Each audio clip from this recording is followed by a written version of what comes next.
अस्सलामुअलैकुम, आदाब। मैं हूं आपका मेज़बान खुरम सुहेल और आप देख रहे हैं प्रोग्राम चाय खाना। और चाय खाना के प्रोग्राम में एक खुसूसी मुकालमात की सीरीज़ लेकर हम हाज़िर हुए हैं। उसी ख़ास मुकालमे के तहत आज का मुकालमा जो मैं करने जा रहा हूं, एक ऐसी शख्सियत से जो अपनी ज़ात में एक पूरा तहज़ीबी पस मंज़र भी रखती हैं और उसके साथ साथ अगर फ़नून में देखा जाए तो वो ना सिर्फ ये कि ड्रामा निगार, फ़िल्म नवीस और मौरख़ महक़्क़िक़, मैं तो उन्हें मौरख़ महक़्क़िक़ कहता हूँ, और उसके साथ साथ और उनकी बहुत सारी जहतें, सहाफ़त, कॉलम, तदरीस वग़ैरह वग़ैरह।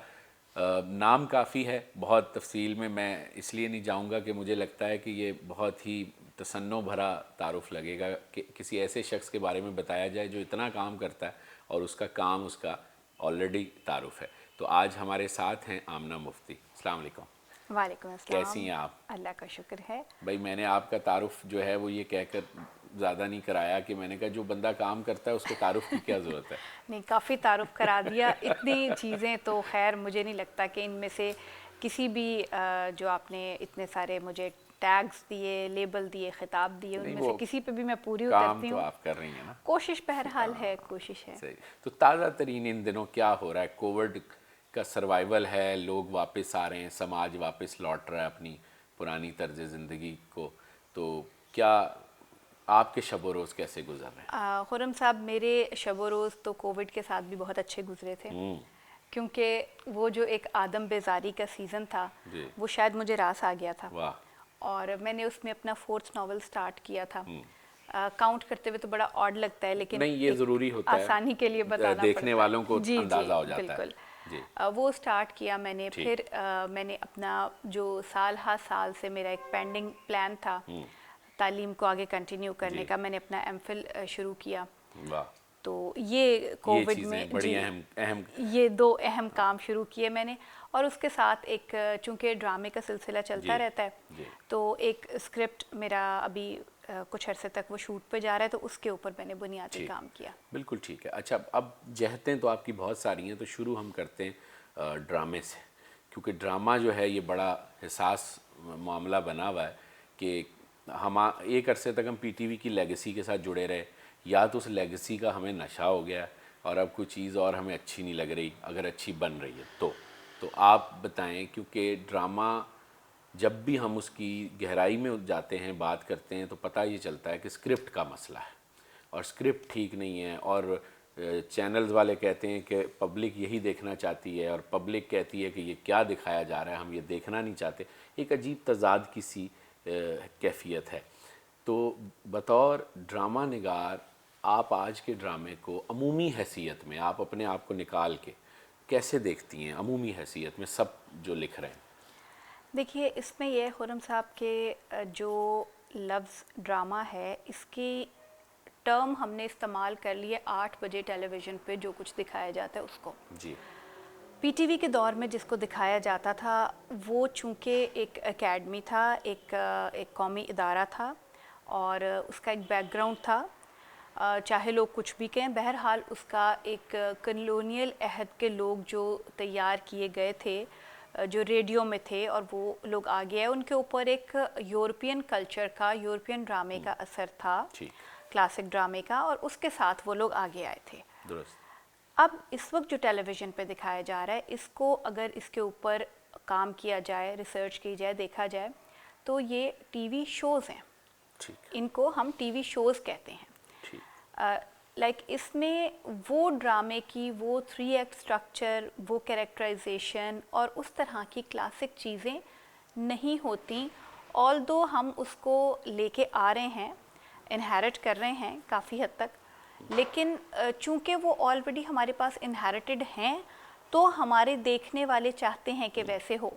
बिल्कुल। लेकिन जो ड्रामा इंडस्ट्री की शक्ल है, ये इंटरनेशनली भी जहाँ होता है, तो वहाँ आप देखिए कि ये सीज़न होते हैं, सोप्स होते हैं, और ये स्पॉन्सर्ड शोज़ हैं जी। जिनके टिपिकल टारगेट ऑडियंस हैं। दुरुस्त। अब आप एक मास प्रोड्यूस चीज़ को आप कंफ्यूज कर रहे हैं एक और चीज़ के साथ। ये बिल्कुल ऐसा ही है कि जैसे हम एक मास्टर की डाविंची की बनाई हुई पेंटिंग को हम आज कंप्यूटर ग्राफिक्स के साथ, जो कंप्यूटर से हम चीज़ बना रहे हैं, उसके साथ हम कंपेयर करने खड़े हो जाएं।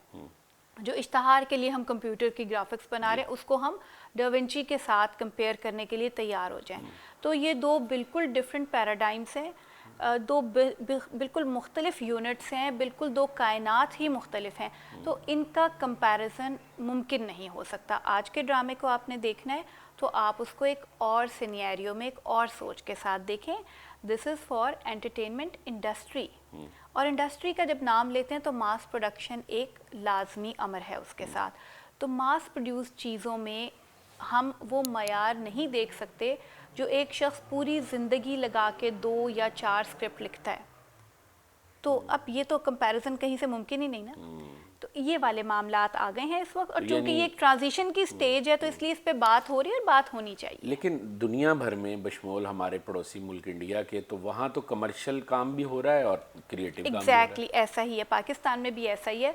प्रॉब्लम ये है कि जो मोतरजीन हैं वो देखते ही नहीं उन चीज़ों को जो मेहनत करके अलग से बनाई जा रही हैं, जो एक ख़ास मयार की हैं, एक ख़ास स्टैंडर्ड की हैं। उनकी बहुत सारी चीज़ें ऐसी हैं। अभी आप देखिए कि पिछले दिनों डरसी जाती है सिला, जो कमर्शियल भी रहा और उसके ऊपर काफ़ी काम भी अच्छे मेहनत से हुआ था, कैरेक्टर्स प्रॉपर बने हुए थे। फिर रकीब से था और रकीब से की बिल्कुल रेटिंग नहीं थी। तो इस तरह से चीज़ें होती हैं तो उनको लोग नहीं देखते, उनकी रेटिंग नहीं आती। अच्छा, और कभी भी नहीं देखते, और वो सिर्फ देखते हैं उन्हीं चीज़ों को जो मास प्रोड्यूस हो रही हैं, जिनको ज़्यादा लोग देख रहे हैं, और फिर वो उनके ऊपर बात करते हैं। तो अब ये है कि टेस्ट चूँकि वही बन चुका है, हमें इसको, ये एक ट्रांजिशन स्टेज है। मेरा ख्याल है कि आने वाले वक्त में शायद लोग इसको अंडरस्टैंड करें और जो जिस स्ट्रीम को हम मिसिंग समझ रहे हैं, जो पैरेलल स्ट्रीम है, उसके ऊपर भी काम शायद शुरू हो जाए। दुरुस्त। और टेक्निकल साइड से आप क्या देख रही हैं कि OTT वगैरह का जो किरदार है अब जदीद देखने में चीज़ों को, उसमें हमने तो कोई बहुत ज़्यादा काम नहीं किया हुआ, तो क्या ये रिवायती टीवी ड्रामा चैनल्स बरकरार रहेंगे या हम शिफ्ट कर जाएंगे, या आपको क्या लगता है आपको? देखिए, ये 1.5-2 साल पहले एक जुमला बहुत आम हुआ था कि केबल टीवी इज़ डाइंग, लेकिन मेरे ख्याल में पाकिस्तान में केबल टीवी नहीं मर रहा। उसकी रीज़न ये है कि तो इसका मोड ऑफ पेमेंट बहुत सस्ता है, आसान है।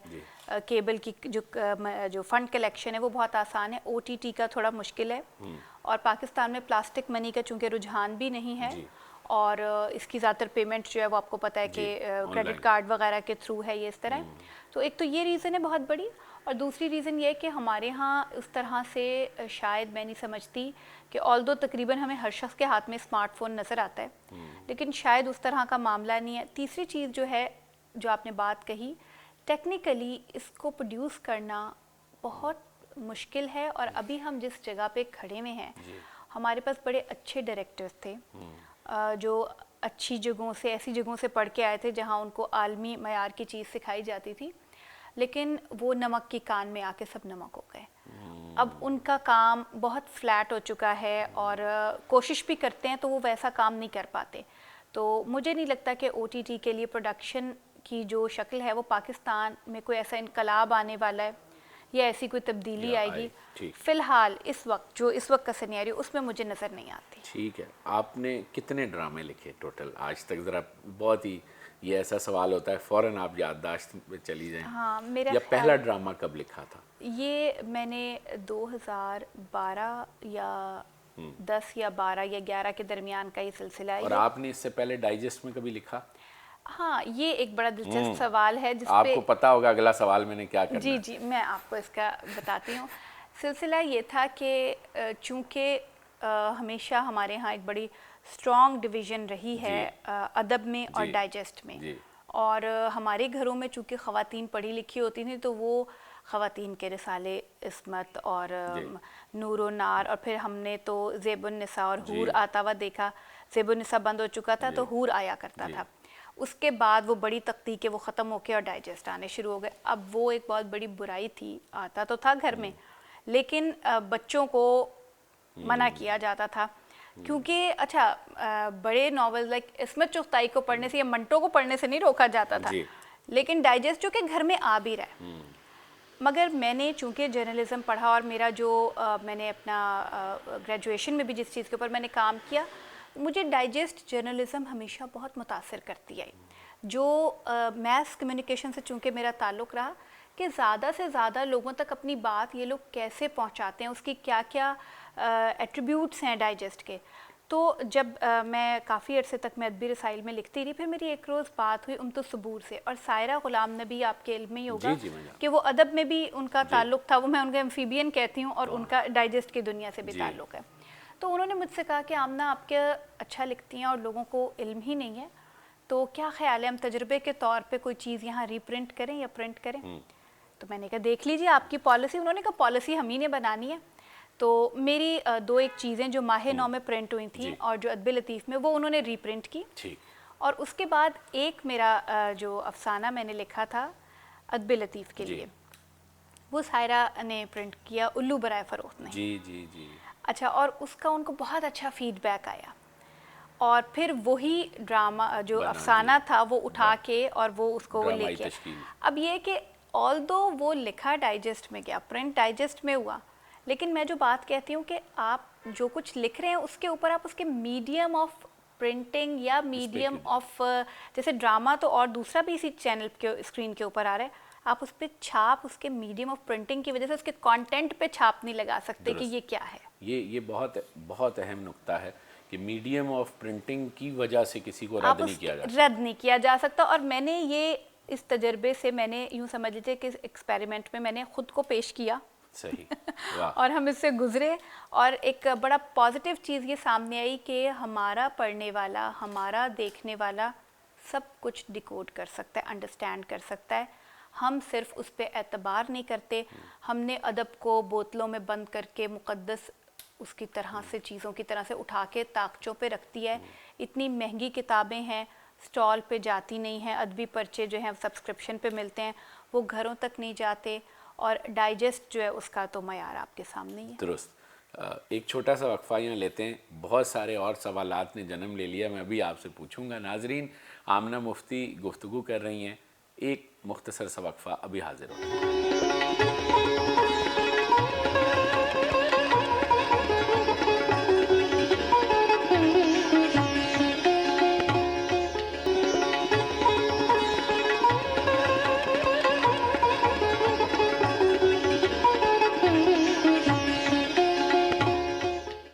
आप गुफ्तगू सुन रहे हैं चाय खाना की इस खुसूसी सीरीज़ में आमना मुफ्ती की, और हम उनके मुख्तलिफ़ जो तजुर्बात हैं लिखने पढ़ने की दुनिया में उस पर बात कर रहे हैं। तो 20 ड्रामे आपने लिखे, और इसमें उल्लू बराए फ़रोख्त नहीं है, और एक और मैंने मशहूर ड्रामा आपका जिसका ज़िक्र मैं चूँकि ड्रामे कम देखता हूँ, तो आपके ड्रामे ख़ासे डिस्कस होते हैं, यानी मतलब जो नहीं देखता उसको भी अगर पता चल रहा है कि ये ड्रामा आया हुआ है तो इसका मतलब है कि मेन स्ट्रीम में डिस्कस होते हैं। तो क्या तजुर्बा रहा, फ़िक्शन की तरफ ज़्यादा रही हौसला अफजाई, या ड्रामे की तरफ आपको ज़्यादा रिस्पांस मिला? देखिए, ये मेरा उनसे कोई मुकाबला तो नहीं, लेकिन मैं एक मिसाल के लिए उनकी मिसाल पेश कर रही हूँ कि जैसे गालिब की उर्दू शायरी उनके गले पड़ गई जी, और उनकी फ़ारसी शायरी गायब हो गई जी, तो ड्रामा मेरे गले पड़ गया। हाय हाय। और मेरा जो फिक्शन का हवाला है वो कहीं पीछे रह गया। यानी आपको अजीज़ फिक्शन है, इसका मतलब है। जाहिर सी बात है। और ड्रामा एक तजर्बे के तौर पे मैं आई थी इसमें कि देखते हैं, ये भी करके देख लेते हैं। अब उसमें मामला ये था कि जिस वक्त पे मैंने लिखना शुरू किया, ड्रामे के लिए मैंने बात की, तो बिल्कुल हादसाती तौर पे, और उस वक्त पे ये इंडस्ट्री अभी स्टार्ट हो रही थी, इब्तदा थी, तो मैंने फ़ेसबुक पे ही एक डायरेक्टर थे, उनको मैंने मैसेज किया, और उसके बाद उन्होंने मुझसे नंबर मांगा, उनकी कॉल आ गई, उन्होंने कहा जी बस आप भूल जाएं, एक दफ़ा नावल को तो भूल जाएं, आप जो लिखेंगे बस लिखती रहें। और वाकई ऐसा हुआ कि मैंने जो चाहा वो मैंने लिखा। जब तक मैं उनके साथ काम करती रही तो ऐसा ही रहा। उसके बाद ये रहा कि चूँकि लोगों को लिखने वाले चाहिए थे, तो वो इस धोखे में मुझसे लिखवाते रहे, लेकिन अब इतने अरसे के बाद आके उनको बखूबी अंदाज़ा हो गया कि ये क्या लिखती हैं। और अब मुझे वो मसाइल दरपेश हैं जो हमसे पिछली पीढ़ी के लोगों को थे। जब ये इंडस्ट्री शुरू हुई तो उन्होंने नहीं लिखा, उन्होंने लिखना छोड़ दिया। इसी वजह से, क्योंकि इस वक्त पे जो हमारी डायनामिक्स हैं जी वो सूट नहीं करती जी। उस अंदाज के लिखने वालों को जिस अंदाज में हम लोग लिखते ठीक। हैं।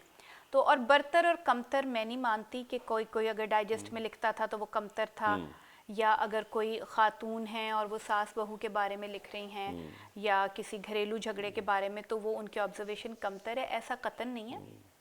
ये अंदाज हैं, कोई इस अंदाज में लिखता है, कोई उस अंदाज में लिखता है, कोई उस अंदाज में नहीं, लिखता लेकिन कुछ औरत को रुलाने का अंदाज ज़्यादा ही हो गया ड्रामे है। में। देखिए उसमें खुर्रम साहब मैं एक बात समझती हूँ कि आपने कभी हंसती हुई खातून देखी है? देखिए।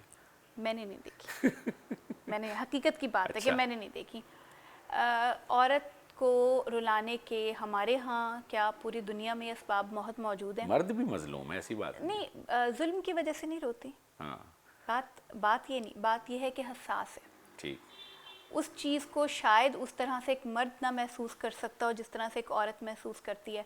देखिए काम करने के लिए आप लोग भी बाहर जाते हैं, आपको भी तकरीबन सेम ऑफिस पॉलिटिक्स का सामना होता है जो हमारी डोमेस्टिक पॉलिटिक्स होती हैं। हम उनसे बहुत हर्ट हो जाते हैं, हमें बहुत तकलीफ़ पहुंचती है जब सास एक आईब्रो उठा के कहती है ये चाय बनाई है तुमने, हमें बहुत तकलीफ़ पहुंचती है। अच्छा, मैं बड़ा हकूक़ निस्वां का कायल हूँ, मतलब मेरे सवाल से ये मत समझिएगा कि मैं नहीं, आई कैन अंडरस्टैंड, लेकिन ये बहुत बारीकी है इसको अंडरस्टैंड करना। और हम सिर्फ टैग लगा के बात को उठा के सर्दखाने में फेंक देते हैं। इनके ऊपर बहुत बहुत देर बात होने की, इन बातों को समझने की बहुत ज़रूरत है कि एक ही जो नौ है उसकी दो असनाफ के दिमाग में, उनके महसूस करने में क्या वाकई इतना डिफरेंस है। हमारे मोड ऑफ एंटरटेनमेंट से तो अंदाज़ा होता है कि अब अगर हमारी टारगेट ऑडियंस ख़वातीन है तो मर्द हजरात बिल्कुल ही उससे परे हट चुके हैं। तो ऐसा है तो क्यों है? मेरे पास तो ये खुद सवालात की सूरत में ये बातें मौजूद हैं। तो मेरे पास इस चीज़ का जवाब नहीं है कि ड्रामों में औरत क्यों रोती है, क्योंकि माशरे में भी औरत बहुत रोती है। मैं भी दिन में 2-1 दफ़ा तो रो ही लेती हूँ।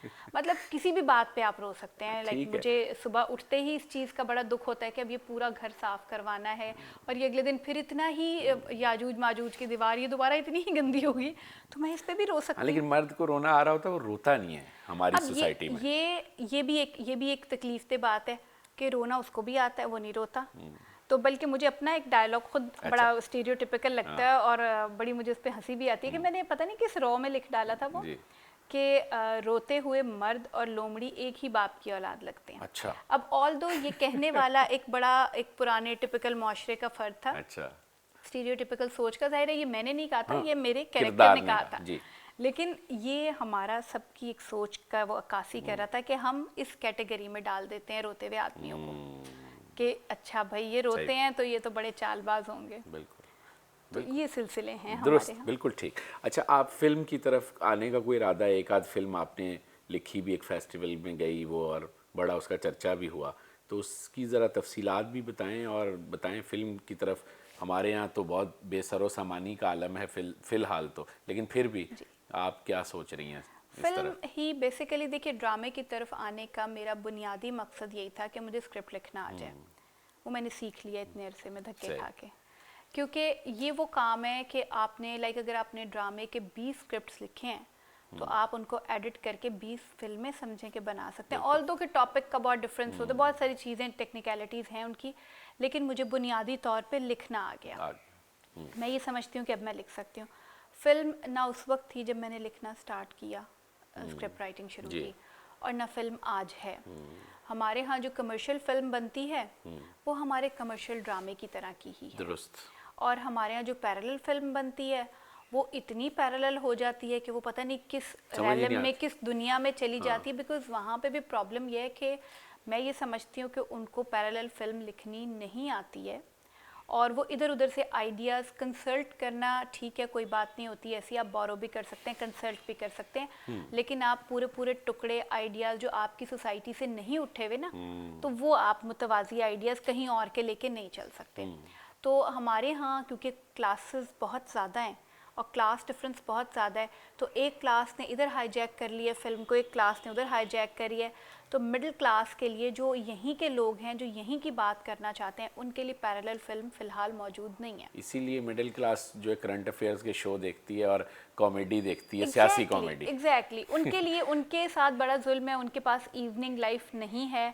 जो कि मैं समझती हूँ कि हमारे इलाके में या तो मुशायरे होने चाहिए थे, चलती रहती मुशायरे की रिवायत, या थिएटर की रिवायत, सेहतमंद रिवायत चलती रहती, लेकिन ये ये सिनेमा की। अदबी फेस्टिवल्स तो बहुत हो रहे हैं, आप भी कई जी, में गई हैं आप। अब अदबी फेस्टिवल्स का चक्कर ये है कि अगर उनमें ना जाए ना तो यूँ समझ लीजिए कि ऐसे ही होता है कि आप कहें कि मैंने रिवायती तालीम हासिल नहीं की है, सही है, आपको ठीक है, अदीब होने का जाना तो चाहिए। सर्टिफिकेट नहीं मिलता। नहीं, मैं भी जाता हूँ। वहाँ मुलाकात हो जाती है लोगों से, गुफ्तगू हो जाती है, और बहुत सारे ऐसे लोग, ऐसे पढ़ने लिखने वाले जो अपने पसंदीदा अदीबों को देखना चाहते हैं, और हालांकि उनको देखने का कोई ख़ास फ़ायदा नहीं होता, लेकिन बहरहाल एक उनकी ख्वाहिश है, वो पूरी कर ली जाती है। उसके पीछे भी देखिए एक मॉनेटरी बेनिफिट्स भी हैं और भी चीज़ें, लेकिन बहरहाल अब ये चूँकि एक हमारे यहाँ एक कल्चरल एक एक्टिविटी के तौर पे सामने आ रही है, तो मैं नहीं समझती कि इसमें कोई बुराई है। जहाँ हमने इतनी इल्लतें पाली हैं, वहाँ एक फेस्टिवल्स का सिलसिला भी आ जाए तो खैर है। ठीक है, ये बड़ी मस्बत बात है।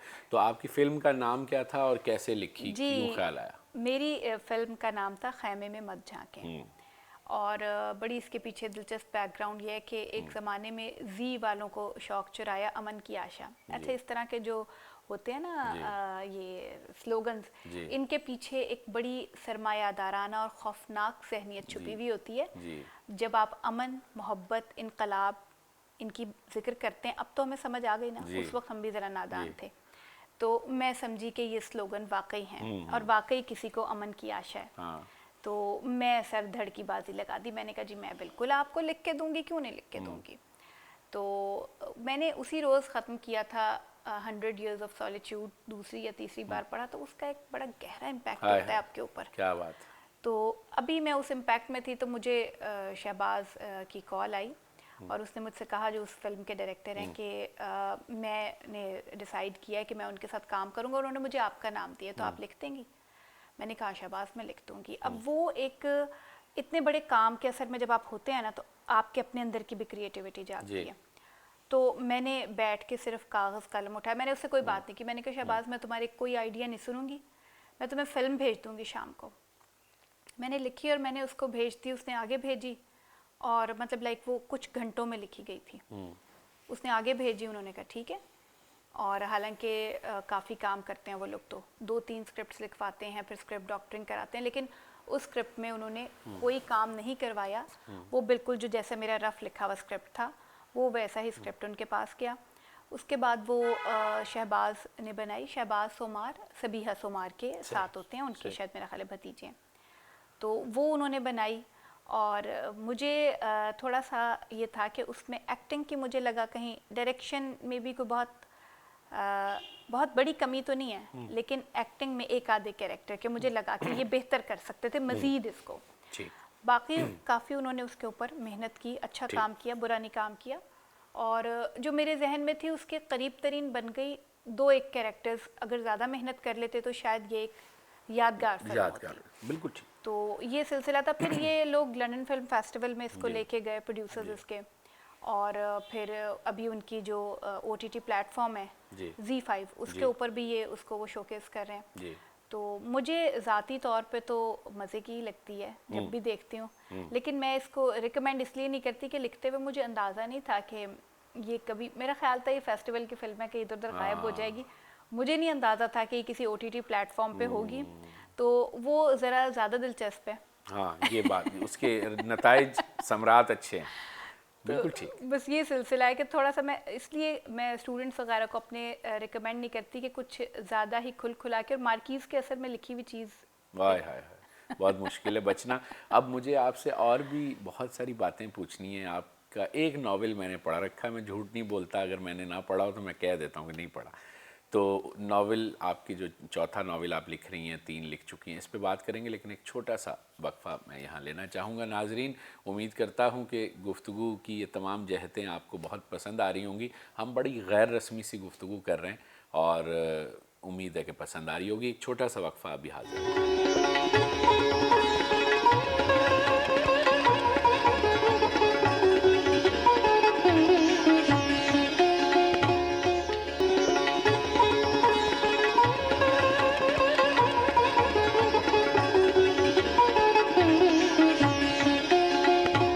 अगर आप असर हाजिर के किरदारों को समझना चाहते हैं, कहानियों की निर्माहट को महसूस करना चाहते हैं और आपको लगता है कि नहीं, अभी भी कुछ लोग ऐसे बाकी हैं जिनके यहाँ हिसासियत है, निर्माहट है, ख्वाब देखने की ललक है, तो ऐसी ही एक शख्सियत से आज हम गुफ्तगू कर रहे हैं। आप जानते हैं आमना मुफ्ती यहाँ बात कर रही हैं।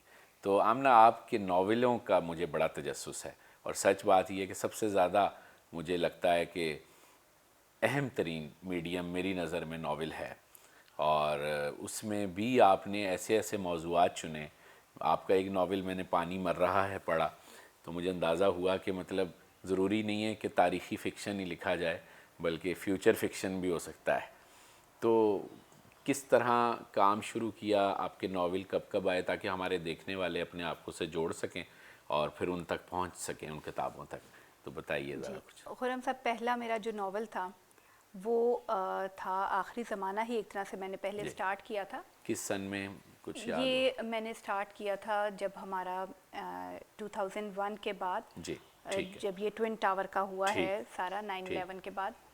लेकिन चूंकि वो एक भारी नावल था, काफ़ी उसमें चीज़ें ऐसी थी क्योंकि वो था जो हमारी जनरेशन पे गुजरा हुआ था। सही। तो मैंने मिडवे उसको छोड़ दिया और फिर मैंने जुर्रत रिंदाना लिखा, जो कि टेक्निकली मेरा पहला नावल है। ठीक। तो लेकिन स्टार्ट मैंने उसको पहले किया था, कुछ चैप्टर्स मैंने उसके पहले लिखे हुए थे। जी। और ये किस साल में शाया हुआ? जी, जुर्रत रिंदाना 2006 में आया। ठीक। और आखिरी ज़माना मैंने उसके बाद कंप्लीट किया और 2010 में आया। ठीक। दोनों नावल लिखने के बाद मुझे अंदाज़ा हुआ कि नावल लिखना और उसके साथ एक नॉर्मल ज़िंदगी गुजारना, एक मैरिड लाइफ गुजारना, एक यंग एज पे, वो एक पूरी एक ख़ानदान की ज़िंदगी होती है, ये दो बड़े मुश्किल काम है। फिर मुझे अंदाज़ा हुआ कि क्यों अल्ताफ़ फातिमा ने शादी नहीं की थी, क्यों कुरतुलैन हैदर ने शादी नहीं की थी, और क्यों हमारी लिखने वालियों की मैरिड लाइफ डिस्टर्ब रहती है। उसकी रीज़न ये नहीं होती कि घर से इजाज़त कोई नहीं दे रहा, या आप एक ऐसी कैफियत में रहते हैं जिसको अंडरस्टैंड करना, जिसके साथ ज़िंदगी को लेके चलना बड़ा मुश्किल होता है। लाइक अगर आप लिखना चाह रहे हैं और आपका दिल चाह रहा है कि मैं फजर तक लिखूंगा, लेकिन आपको 6 बजे अपने बच्चे को स्कूल लेके जाना है, तो वो जो उस वक्त का एक क्रिएटिव आपके ऊपर एक दौर आया हुआ था, आप उसको कैसे मिस कर सकते हैं? वो मौसम तो गुजर जाएगा। वो मौसम गुजर जाएगा। और अगर आप अपने बच्चे को नहीं लेके जाएंगे तो ये आप क्या कर रहे हैं? आप गैर जिम्मेदार माँ। आप गैर जिम्मेदार माँ हैं। और अगर आपके ग्रेड्स वही नहीं आ रहे जो दूसरे बच्चों के आ रहे हैं, तो इस तरह की चीज़ों के साथ मैंने वो पूरा तो कर लिया, लेकिन वही बात हुई कि इश्क काम के आड़े हाथा रहा, और तो मैंने खैर तंग आके एक को अधूरा छोड़ दिया। मैंने नावल 2010 के बाद एक दफ़ा छोड़ दिया। और चूँकि लिखने का एक मुझे एक तरह से समझ लीजिए कि मर्ज़ की तरह से है, मैं ना कुछ लिखूं तो मुझे कुछ वहशत होती है, दिन भर में कुछ ना कुछ लिखना होता है। तो वो मैंने ड्रामा लिखना शुरू कर दिया। और अब आपका कॉलम भी बड़ी बाकायदगी से आता है। कॉलम भी आता है। मुझे ऐसा लग रहा है वहाँ भी कोई कैथारसिस हो रहा है, कुछ बहुत कैथारसिस हो रहा है। तो वो समझ लीजिए कि आप, है तो बुरी सी बात, लेकिन ड्रामा लिखने के लिए दिमाग पे उतना जोर नहीं डालना। ये तो ठीक बात कर रही हैं आप। मतलब मेरे लिए वो मीडियम ऐसा है कि मैं उसको निस्बतन आसानी से कर जाती हूँ नावल के निस्बत। नावल मुझे ज़्यादा मुतासिर करता है, खराज मांगता है। जी, कैफियत भी मांगता है, सारा कुछ मांगता है। बिल्कुल, वो आप वो उस तरह नहीं कर सकते ना उसको। तो फिर 2010 से ऑनवर्ड्स मैंने नहीं लिखा नावल। सही। लेकिन मीनवाइल क्या हुआ कि बस एक रोज़ बैठे बैठे जैसे कुछ कैरेक्टर्स आके, अच्छा पहले दोनों नावल्स मैंने सोच समझ के लिखे थे कि मुझे क्या लिखना है, शौरी हिसासियत के साथ। जी। पानी मर रहा है कि मैंने पहला चैप्टर लिखा, दूसरा लिखा, और फिर क्योंकि मैं ड्रामा लिख रही थी तो मुझे नहीं लिखना था ये, मेरा कोई इरादा नहीं था। तो मैंने अपने बेटे को सुनाया, वो बड़ा वेल रेड है, तो उस वक्त वो छोटा था, स्कूल में था। उसने कहा मामा मैंने तो ऐसी कोई चीज़ आज तक पढ़ी ही नहीं है। उसने तो अंग्रेज़ी का भी अदब तकरीबन सारा ही पढ़ा हुआ है और उर्दू का ट्रांसलेशन वगैरह काफ़ी पढ़ी हुई है। तो उसकी तरफ से जब मैंने सुना तो मैंने कहा वाह अच्छा, मैंने कोई अच्छी चीज़ लिखी है। अब उसने आगे क्या हुआ, मैंने कहा आगे तो मुझे भी नहीं पता क्या हुआ। अच्छा। तो उसने कहा मुझे सुनाया। मैंने कहा मैं ज़बानी तो नहीं बता सकती, लिखूंगी तो पता चलेगा। तो वो उसको सुनाने के लिए मैं चैप्टर बाय चैप्टर लिखती गई। जब कहानी एंड पे आई तो अब एंड ना समझ में आए, एंड में अड़ गई मैं। बिल्कुल ठीक। तो खैर इस तरह से वो जब लिखा गया तो फिर अहमद सुहेल उन दिनों अपना एक प्रेस शुरू कर रहे थे, UMT जी। इन्होंने कहा आपका कोई नावल है तो हम प्रिंट करते हैं। तो वो मैंने पहले सोचा मैं उनको दे दूं, फिर जो मेरे पब्लिशर पहले थे जी। उनको जब इल्म हुआ तो वो आए और वो बाकायदा छीन के ले गए। आए हाय। उन्होंने कहा ये आपने नहीं प्रिंट कराना, मुझे पता है आप सोचती रह जाएंगी, तो ये मुझे दे दे, मैं प्रिंट कर देता हूँ। मैंने कहा जी इस पे मुझे बहुत सारी चीज़ें अभी देखनी। उन्होंने कहा आप मुझे पता है आप देख चुकी हैं, आपने कुछ नहीं करना, सिर्फ ज़ाया करेंगे और घुमाएंगी। सही। तो वो बाकायदा मुझसे छीन के ले गए फैसल साहब। उन्होंने कहा बस ये प्रिंट होके मिलेगा आपको, उससे पहले नहीं। तो इस तरह फिर ये आया और इसको मैंने इनफैक्ट लोग समझते हैं मैंने शायद पानी की कमी पे या किसी ऐसी चीज़ पे लिखा है, मगर ये खैर अब जिन्होंने डिकोड कर पाएंगे वो समझेंगे मैंने किस चीज़ पे लिखा है। अलामती नॉवेल था और बहुत मज़ेदार रहा, अच्छा रहा। तो अब आप कॉलम भी लिखती हैं बीबीसी पर, साथ में पढ़ाती भी हैं, तहकीक से भी वाबस्ता हैं, और तो ये सारा कुछ कैसे मैनेज होता है? ये खुरम साहब ऐसे मैनेज होता है कि मैंने अपनी ज़िंदगी से शॉपिंग और टोरा फेरा निकाल दिया। वाह वाह वाह, ये आपने ना ऐसी बात कर दी है कि बस कमाल है। बस सिर्फ ये दो चीज़ें, बाकी मेरी फ़ोन कॉल्स भी वैसी चलती हैं अपनी बहनों के साथ। ठीक है। और फैमिली लाइफ भी वही, तमाम भांजे के रिश्ता देखने जाना ठीक और है। भांजी के घर में जाके फसाद डलवाना, वो सारे वहीं वाह के वाह वहीं वाह हैं। वाह, क्या आप लग रहा है ड्रामा राइटर से बात हो रही है। वो चीज़ें मैंने कहीं नहीं छोड़ी, लेकिन एक जो बेवजह की शॉपिंग जी। वो मेरी ज़िंदगी में कभी थी भी नहीं, वो मैंने कभी नहीं की। जो एक फालतू में जाके हाँ, इंसान वो एक तसन्नो की असल में हालत है, वो एक बनावट का जो मामला है। ज़रूरी की चीज़ें हैं, ज़रूरत की वो मैं ले लेती हूँ, बस वो वक्त मैंने बचाया। ठीक। और एक जो बिला वजह में इंसान चला जाता है ना, कमेटियाँ डाल लेता है जी। और साथ पूछने चला जाता है, वो जी। सोशल विजिट्स, फालतू के सोशल विजिट्स कट डाउन और किए। सोशल मीडिया का क्या सोल्यूशन किया? सोशल मीडिया तो खैर है, वो तो जान के साथ लगा हुआ है हमारी, उसके बगैर तो, क्योंकि उस पर मिलना जुलना, ऑब्जर्वेशन उसी तरह से हो जाती है, लेकिन उसमें आपको उठ के तैयार होके कहीं जाना नहीं पड़ता। ये एक उसका बड़ा लेकिन वो plus स्क्रीन point टाइम है। बहुत तेजी से वक्त खाता है। हाँ, मुझे इसलिए उसका कोई सच वो नहीं लगता कि I like this virtual reality. ठीक है। मुझे पसंद है कि वर्चुअली लोगों से मिला जाए, पर्सनली की निस्बत। तो यानी आप तो ई बुक्स की भी हामी होंगी फिर? बिल्कुल हामी हूँ। मैं बिल्कुल नहीं हूँ। पढ़ी नहीं जाती ई बुक्स, मुझसे हाँ, पढ़ी नहीं मुश्किल जाती होती है ना। मुझसे पढ़ी नहीं जाती कि स्क्रीन के साथ मैं पढ़ने वाली दोस्ती नहीं कर पाई। ठीक। देखने वाली दोस्ती बड़ी कर ली, सुनने वाली कर ली, लेकिन पढ़ने वाली उस तरह की नहीं हो मेरी आंखें उसके साथ नहीं मैच कर सकी ना। मैं पेपर पे से ही पढ़ती हूँ, लेकिन ये है कि बहरहाल ई बुक्स ने बहुत सारी जो महरूमी थी जी। बहुत सारे लोगों की, हम तो अपने हिसाब से देखते हैं ना कि हम अफोर्ड भी कर सकते हैं, लाके रख भी सकते हैं, लेकिन जो लोग नहीं ये कर सकते उनके लिए वो एक कॉम्पैक्ट फॉर्म में आ बहुत गई नेमत है। है। जी सही जी। बात, बिल्कुल ठीक। तो गुफ्तगू का सिलसिला तो यूँ है कि आपसे हम जितनी गुफ्तगू करें कम है, लेकिन अब हम इंतज़ार करेंगे कि आप कराची आएँ तो हम सेट पर आपको बुलाएं दोबारा, और आपको वो जो वहाँ हम चाय बना के पेश करते हैं ताज़ा, जो कि शुरू में समझा जाता था कि हम कोई नाटक कर रहे हैं, वो असली चाय होती थी, सही वाली, वहाँ बना रहे होते थे सेट पे ही। तो हमारे पठान भाई बना के वो आपको पिलाते हैं, तो वो चाय हम आपको फिर अपने सेट पे पिलाएंगे। तो लेकिन इस मुकालमे से हमें आपसे इजाज़त लेनी है। आपका बहुत शुक्रिया, आपने वक्त दिया और इतनी अच्छी गुफ्तगू की। Thank you. बहुत शुक्रिया। नाजरीन, आपने सुना आमना मुफ्ती साहिबा की गुफ्तगू को, और आप मुतफ़िक हैं या मुतफ़िक नहीं हैं ये आपकी राय है, लेकिन उम्मीद करता हूँ कि इस मुकालमे से आपको कुछ नई जहतें, नए पहलू सुनने को, देखने को ज़रूर मिले होंगे। मुझे चाय खाना की इस खुसूसी मुकालमा सीरीज़ से दीजिएगा इजाज़त, इस उम्मीद के साथ कि ये आपको पसंद आएगी। कोशिश हमारी, और आइंदा हाज़िर होंगे आपके साथ फिर एक नई शख्सियत को लेकर। अपना ख्याल रखिएगा। खुदा हाफिज़।